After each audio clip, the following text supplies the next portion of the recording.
Crystal Wade here with Let's Wade In. So glad you could join us today. I have a true story for you.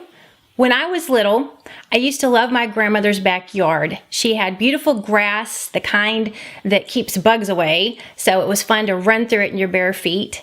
She had plenty of flowers, strawberries, a swing set, and many different kinds of birds. Well, I loved the birds, and I liked to walk around and look at them, and I was hoping to be able to catch one.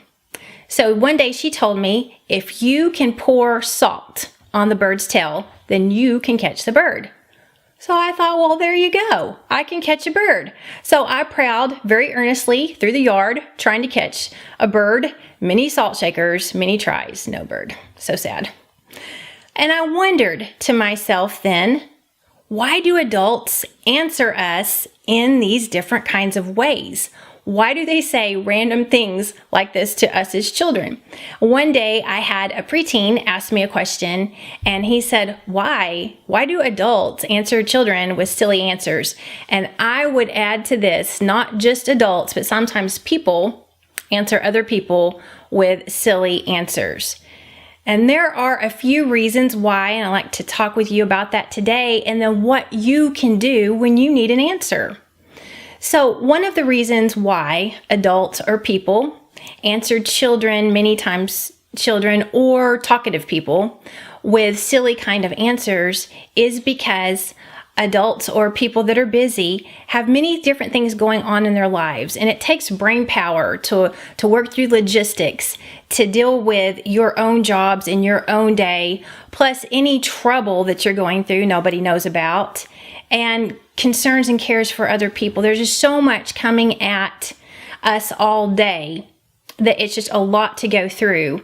And then to stop and be fully present in the moment for somebody who's constantly talking and asking things, it's just more than can be done.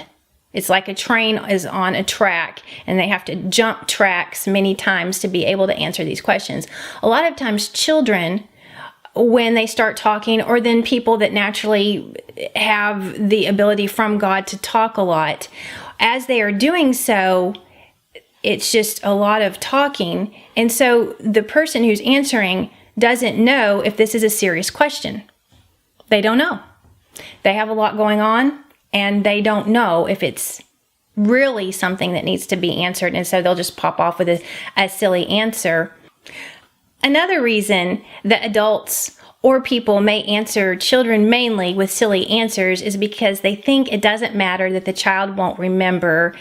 And that may be true. Children may be running through saying many different things at once, and they may not be going to remember. So that's another reason.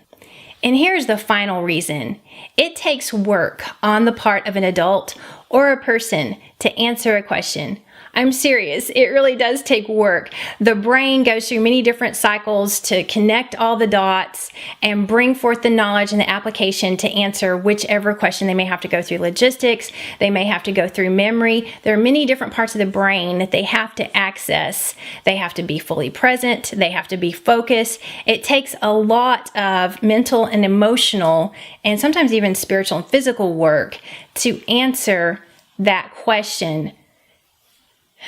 And sometimes the adult or people just do not have it to give at that moment because of what's going on in their life. So they just pop off with a silly answer. Well, what do you do if you are in the part of the person or child or teen or tween who has a question about logistics? What are we going to do? What are we going to eat? Where are we going to go? Simple like that. It may seem simple to you. It may be difficult for your parents. It may cause them work, or adults in your life, because they have to determine then, when am I going to go to the store? What am I going to prepare? So all those different things that may sound simple to you take work on their behalf. So what do you do? What do you do when you need to know something? Well, there are a few things that you can do. And one of them is to take the advice of the wisest man who ever lived, Solomon, from Ecclesiastes, where he said, God is in heaven, you are on earth, so let your words be few. We often get heard more if we talk less. Sometimes we can even find out the answer to our question if we are just quiet and we observe or watch or listen. So that's the first way. And the second way is to ask the adult or the person that you need to get the information from or your question answered, to ask them, is now a good time? And that gives them a special grace from you. They can say, oh, really, now is not a good time. Let's get back later. Or, oh yes, I can do that right now, and they'll be able to answer. That one simple thing of asking, is now a good time, will help you so much in being able to get your questions answered.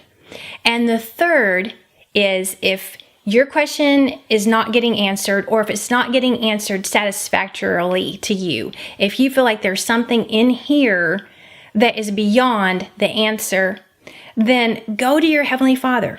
Go ask Him. Your Heavenly Father is spirit, and He will speak to you spirit to spirit.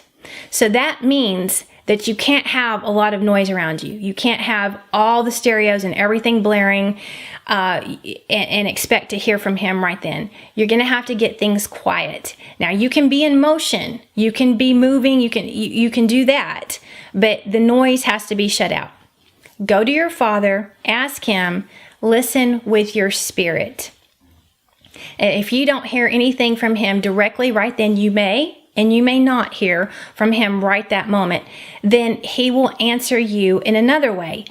In the next few days, you'll be reading, and He will begin giving you the answer that you were looking for, or the beginning of it, from something that you're reading, or something that you hear from somebody else, or something that you see. And then suddenly He will inject and begin filling in those details for you in your spirit. So don't give up. Go to your Father, because He will answer you, and He loves to hear questions from you, and He knows everything. So He's the perfect person to go to, and He will answer you. Okay? So remember, go with God, go for the gold.